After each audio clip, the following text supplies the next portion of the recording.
Ano nga ba ang mga hindi dapat gawin or mga ipinagbabawal ngayong panahon ng Hungry Ghost Month?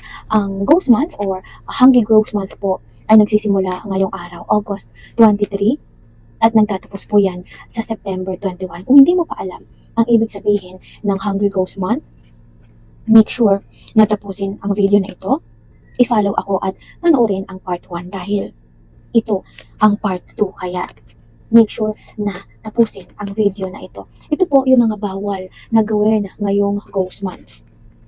Number 1 na bawal na gawin, huwag po kayong sisipol dahil yan po ay nag-a-attract ng mga espiritu, lalapitan po nila kayo. Number 2, hanggat kaya, hanggat maaari, huwag po kayong magpapagabi ng uwi.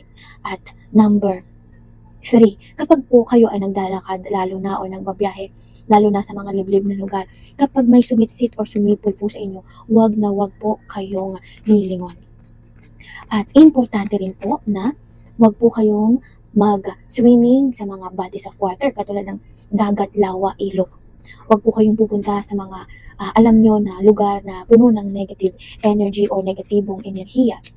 Katulad po ng mga sementeryo, ng mga ospital, at syempre po ng mga lugar na alam nyo na may mga laging mga sakuna o mga pag-aaway na nangyayari. So, example po, yung mga courtroom, yung mga ganyan. So, iwasan po natin yung any lugar, abandonadong lugar na alam nyo na mayroong tinatawag po natin mga negative energy or negative vibes. At kapag po kayo ay maglalaba, siguraduhin na iyakas or hanguin na po ang inyong damit bago po lumubog ang araw. Dahil ayaan pong mga negatibong kaluluwa, negative energy and entities po na yan ay maaari po nilang dapuan ng negative energy yung mga inyong damit, at pag naipasok niyo po sa loob, that is the sign na mapapasok nila ang inyong kabahayan o ang mga pinuprotektahan nyo na areas ng inyong bahay.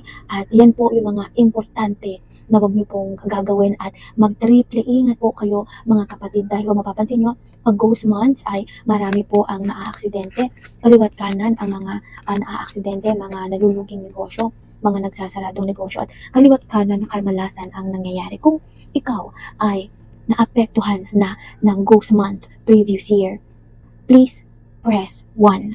At kung gusto mong malaman ano yung mga pangontra at ano yung mga dapat namang gawin ngayong Ghost Month, make sure to follow and subscribe at panoorin mo ang part 3 dahil ituturo ko sa iyo sa part 3 ano yung mga dapat gawin, at ituturo ko sa part 4 yung mga dapat mong ialay at mga dapat isaalang-alang ngayong panahon ng Hungry Ghost Month.